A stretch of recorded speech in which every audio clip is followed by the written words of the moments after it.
We are here today with Dr. Patrick McGreevy. And Pat, it is an honor to be able to speak with you today. Oh, goodness. I just had the opportunity to attend a 2-day workshop that you did, and your workshop was on Essential for Living. So do me a favor and explain to our audience, what is Essential for Living in a nutshell?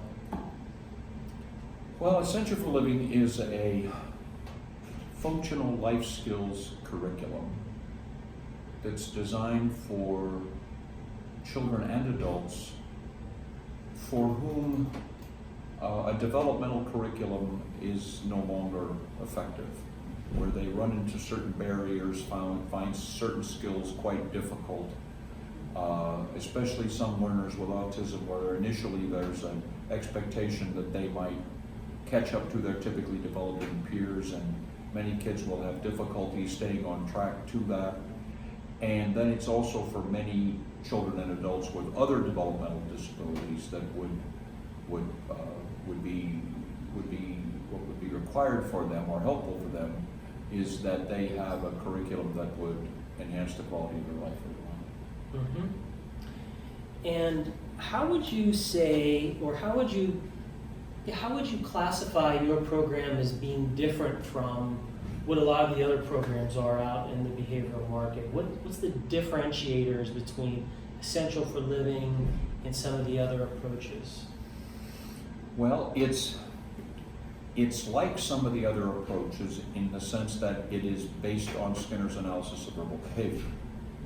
It is unlike some of the others in that it's not developmental. It doesn't compare performance to age levels or grade levels or anything like that.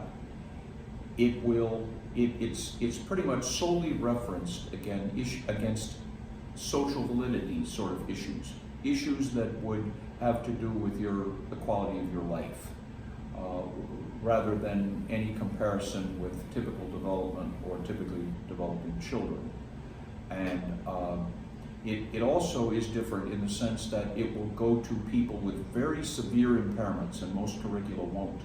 It'll go to people that are medically fragile, have multiple levels of impairments. And finally, it will measure small increments of progress in ways that most other curricula won't.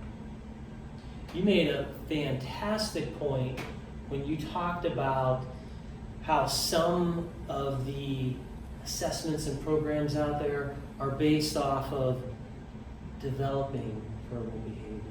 Yes. And yours is different. Your approach is different. And it's not that it's necessarily in conflict with those, it's just the way you devised it was different. How is it different from a more approach of verbal behavior that's based on maybe developmental milestones? Yeah, and it's definitely, it's different than those based on developmental milestones. It takes a look at verbal behavior and says, what would make a difference later in your life? What would be the best antidotes to problem behavior? What would most enhance your ability to be part of the community, to have a better family life, to have a better community life, to have more vocational and residential opportunities, to have a great, and it talks about all the skills that would be helpful and in some cases necessary for you to have to be able to achieve those types of things. And it would not compare you at all to any other standard or any of your peers in any way. Mm-hmm.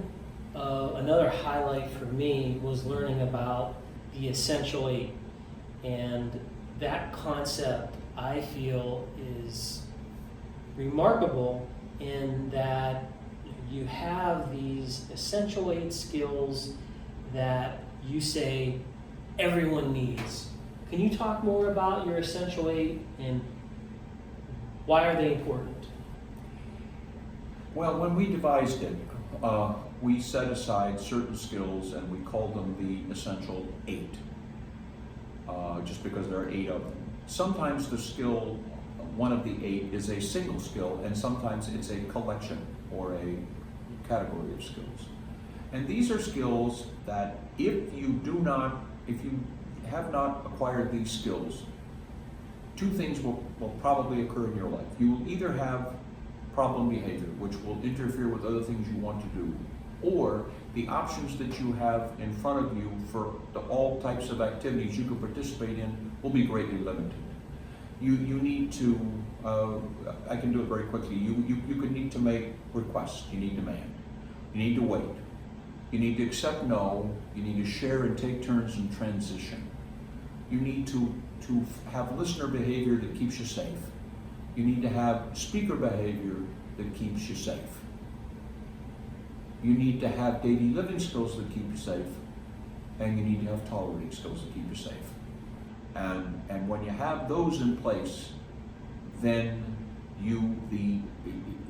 all kinds of windows and opportunities open for you as an adult that wouldn't open otherwise. Your first skill is requesting or demanding. Yep. You made a very compelling case to why that's so important. Why don't you think more people in the field are doing that? It's always been a bit mysterious to me, but I also remember the day when I moved from not doing it to doing it, and what a stunning turn of events for me that was. And I think that when you look at all the people with all sorts of developmental disabilities, including but not limited to autism, who can barely function as a speaker or can't function at all as a speaker, effectively or efficiently. And then you look at the fact that sometimes when you teach people how to demand, how to make requests, and you don't do anything else, that's all you do, sometimes problem behavior just decreases markedly, with no intervention designed for the problem behavior at all, whatsoever. And but I think that more and more people are realizing it, and Essential Living strives to help people understand and appreciate is how effective it is for adult living. If you get to the point where you're 16 or 17 and you don't have a manned or requesting repertoire, you're prepared for adult life. You are, and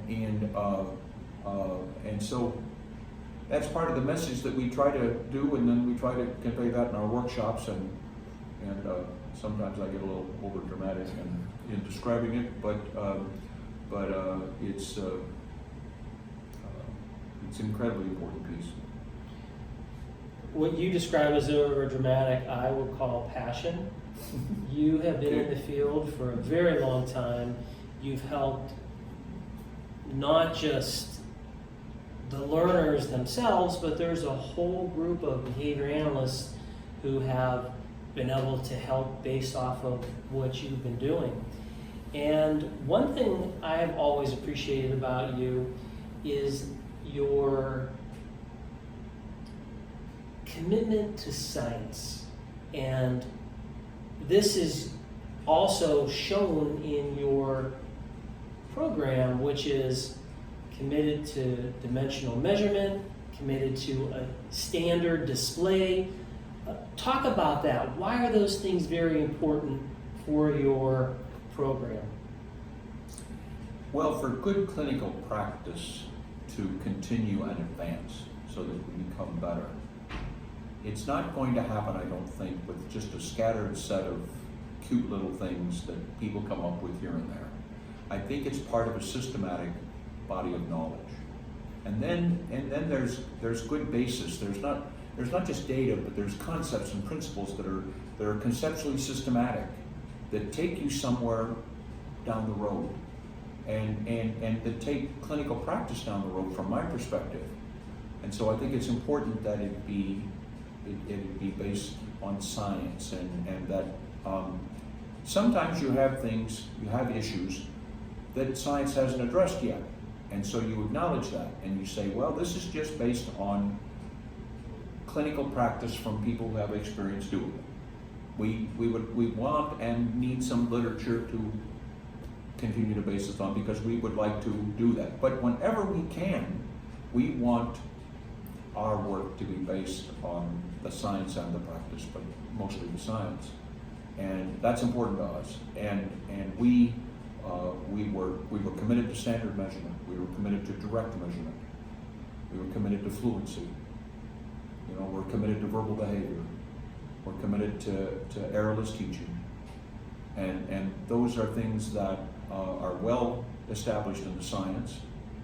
And some of them are more mainstream practice than others, but that doesn't matter to us. That never mattered to us. It's what's effective and what's part of the science. And because some things that are part of the science haven't made mainstream practice yet. They just haven't. But the mainstream is not the guide. The mainstream, or the guide, is the science. You said, if I recall, that you started your program in 2004, or maybe it was 2005. We started writing in late 2004, early 2005. Okay, so that means your program's about 14, 15 years, depending on how you look at the birth date of it. Well, if you think about it from publishing, it was published in early 2013, but we began working on it in late 2004 and early 2005. Got it.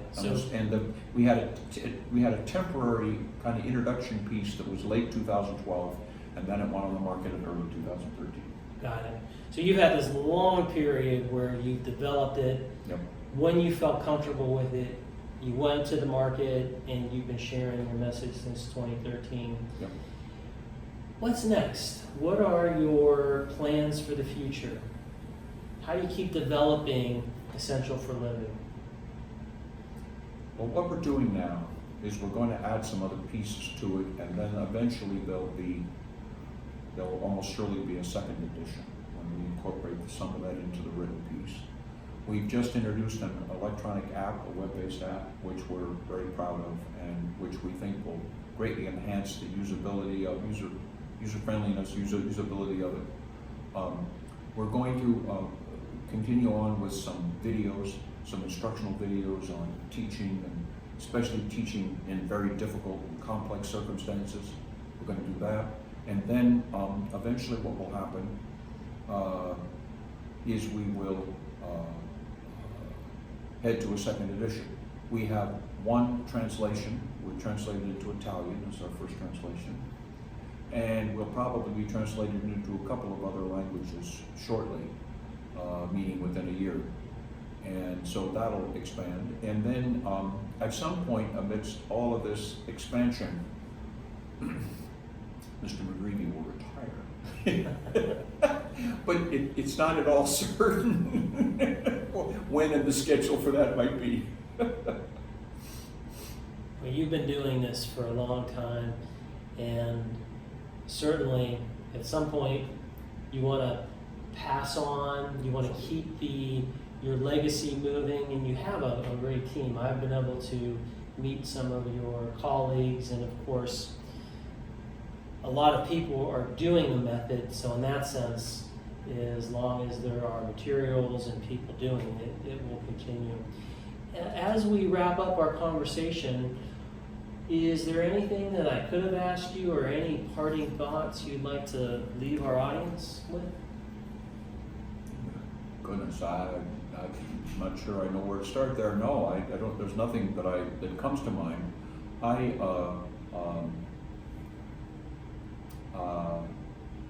I really enjoy our interaction with Chartlytics.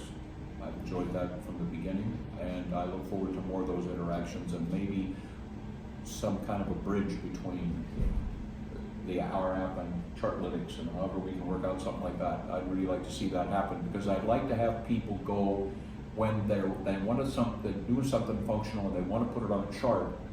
Well, the app doesn't provide that, so they're going to have to go a place to put that on a standard chart. And of course, we don't want them on any other chart that they can, when the chart's a variable. And so we're very committed to that process, and we want to see that continue. And okay. This has been my interview with Dr. Patrick McGreevy, who is not only a national treasure for behavior analysis, but also a personal inspiration for me.